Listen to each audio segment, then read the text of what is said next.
Good evening, everybody. Well, welcome back to the shed.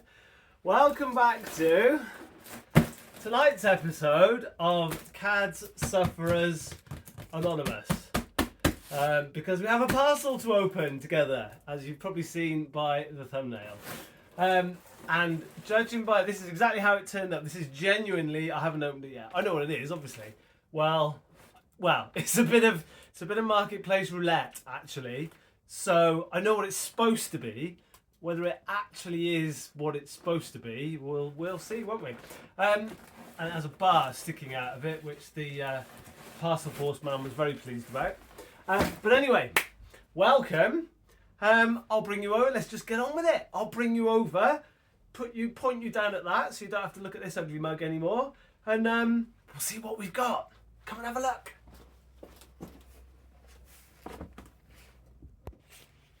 Oh. Let's just cover that up. Okie dokie. Here we go. If this is what it's supposed to be, this was a pretty good deal.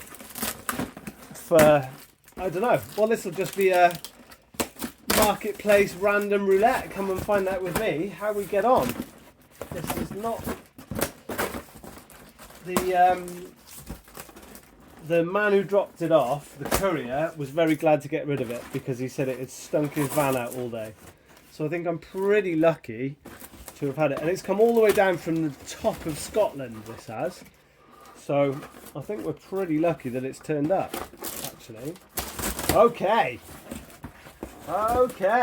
It is, I think it is what it's supposed to be. Let's turn you this way. Let's have a look. Look at this. Take off the cost cutter bag, put away the Milwaukee knife. Can you guess what it is yet? Can you? I know. I'm an absolute sucker for a 262 XP. But if you're a lover of a 262 XP like I am, I really love these saws. This was super cheap. This popped up in one of the... What is that? Has anyone seen a bit of copper on a brake band before? I haven't. This popped up on a Chainsaw UK site on one of their groups for 150 quid, which I thought was an absolute bargain. And she looks in pretty good nick. Actually, look how nice this looks. 262 XP. 262 XP on the tag.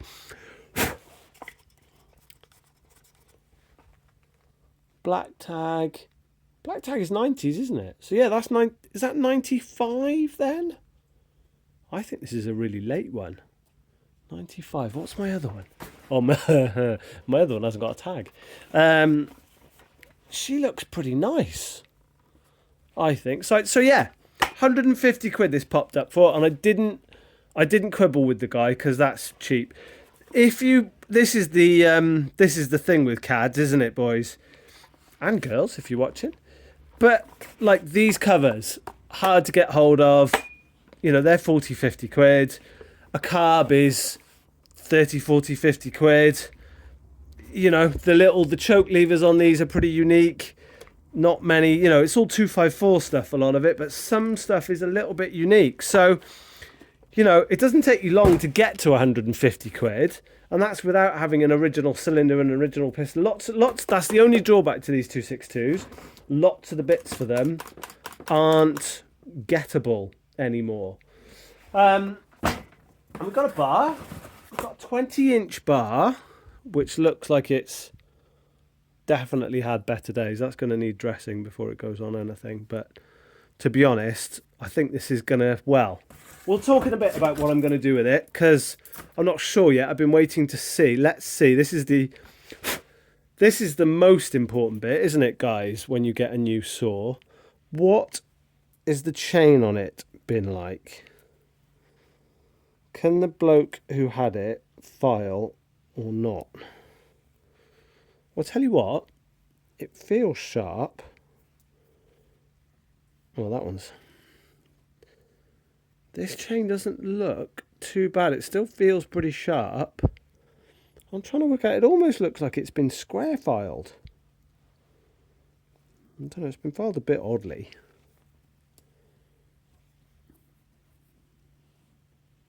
But it's pretty sharp. It's not, that's not a terrible chain, which fills me with a bit of hope.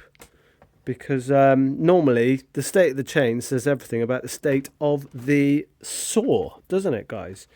So, yeah, let's have a look. Right, let's bring you in a little bit more, actually. This is quite good, this little view here, isn't it? I'm dying. What is the first thing you do? I should probably pull off... I mean, the guy sent me a video of it running. So fair play. I think you'll probably watch this, Mr. Man that sent me this saw. So thank you very much. You were a good guy to deal with, actually. So I love this one. This is one of the things I love about 262s.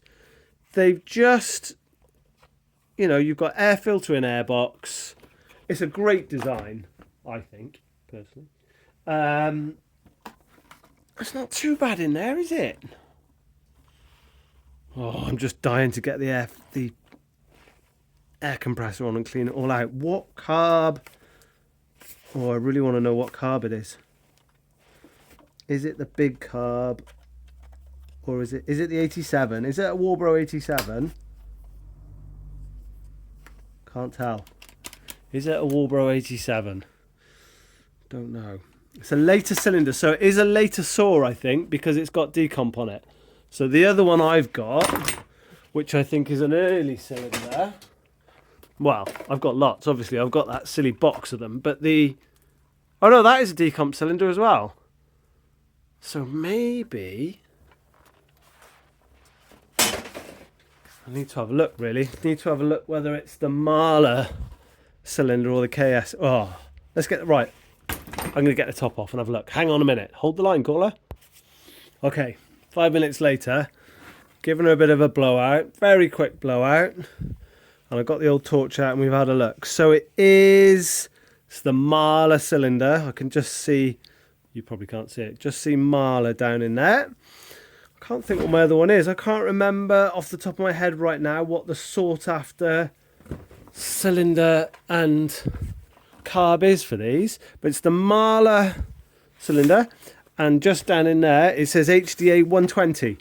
So it's not the 87, which is the carb that everyone goes crazy for. But the other running 262 I've got, obviously ignore all of those down there, lots and lots of 262 bits. Yeah, the other running 262 that I've got is an HDA 87. So it'd be really interesting. I think guys on here that have got 262s, let me know. I think this is a later saw. I'll go on after this video and check Mike Acres' internet site. I think this is, I think 95 is towards the end of these, although it hasn't got the last of those decals. I think, yeah, 95 is towards the end of these, so I think it's got the later configuration of carb and cylinder. Obviously, we're going to block the old compression jumper thing quite soon. But tell you what, should we do a compression test? Should we? Should we do a compression test and see what it's like? And what does it pull over like? Oh, oh, oh yeah, she's got a bit of a... Yeah, she's got a bit of compression there, boys. Let's get the compression tester out and see what it compression tests at. So, oh, I tell you what we've got. Well, the plug looks good. She's old, but it's not a bad colour. Maybe a little bit on the rich side, but I don't mind a bit on the rich side. Let's see if we can see anything down in the cylinder. Just while we're having a look. Let's see what we can see down in here.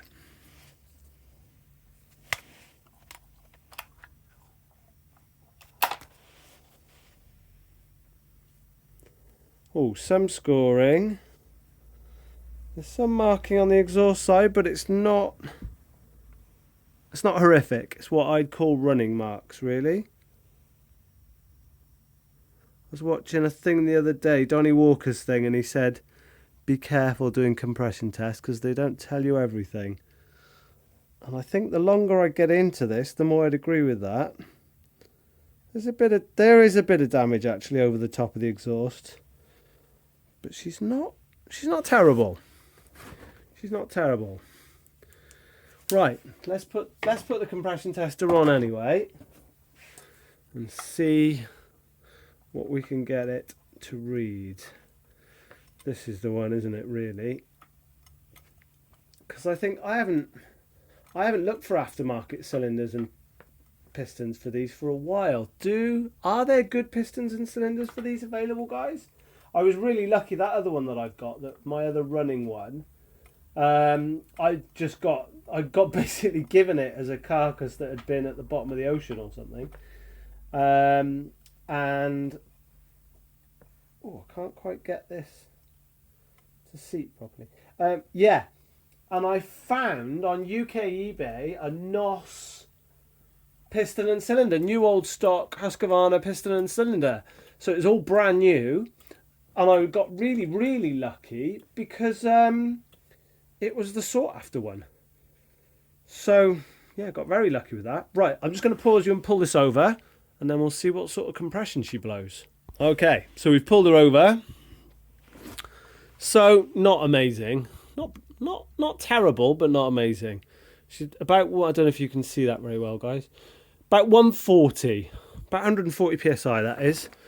So yeah, not amazing, not terrible. Probably needs a set of rings. So yeah, what are we going to do with this? I wasn't really expecting to buy another 262, but I really love a 262. So yeah, I mean, you guys tell me. 262s I've noticed since I really like them seem to split the world. So tell me, are you a 262 lover? Do you get it? Or do you not really get it? Because I know there's two groups of people out there. Let me know. Anyway, I think all that remains is to see if she'll fire up. I think she will, because the guy sent me a video of it running and it's got good compression, and yeah, I don't see why it wouldn't. But let's just check she runs. Give that little air filter a blowout first.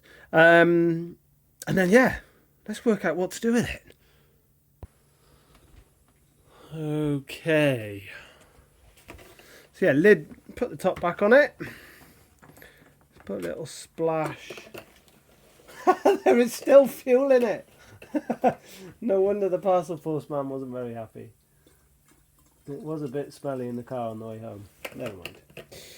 Thank you, nice man who sent it to me. It all got here safely, so it's all good.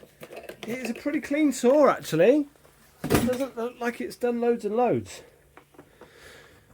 So yeah, have you run a 262? Are you a 262 XP fancier? Do you know, a lot of people get confused with these. If you're watching this and you don't know much about these are not on the normal 200 series chassis. So these are not the same as a 266, a 61. They're not on that chassis. They're a smaller chassis. They're on the 254, 257, that chassis. So they're the next size smaller from the 266 size saws. 266, 61, 268, 272. They're smaller than those saws. That's the wonderful thing about them. They're smaller than those saws. But these from the factory were 4.8 horsepower. So this is the same horsepower as a 266, but in a much smaller body. So, you know, this has got the same power as a 262 or as a 562 or a 560 XP. So they're powerful saws. They are revier. They haven't quite got the torque, but they are little monsters. If you've ever seen the cylinder for one of these, in fact, I can show you the cylinder. Look at the cylinder on these. Here you go. Here's one. So the only running 262 I've got. Let me just get a torch for you. This is the cylinder that was on it that I thought was scrap at the time, but actually part of me thinks could be saved. But anyway, just look at this for a factory cylinder. Massive, absolutely massive upper transfers. Absolutely massive inlet and exhaust. These cylinders are just crazy. I hope you can see that. Massive transfers. Look at that lower transfer there. This one. Look at this in here. That is huge, honestly. If you saw, compared to a 61, a 66, even a 181, 281, they're massive. So these things run very well. This cylinder's not bad actually, is it? Do you think this would go again? I think it just needed a piston, this. Whoa, I really want to build a hot one of these. Anyway, back to the saw. Will it start? Okie doke. There you are. You're back over there. Right. This is genuinely live. I have no idea. Never run it before. Don't know. So let's see. Choke on. Kill switch on. We put some fuel in. Let's just see.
Well, oh, and there's oil coming out of it.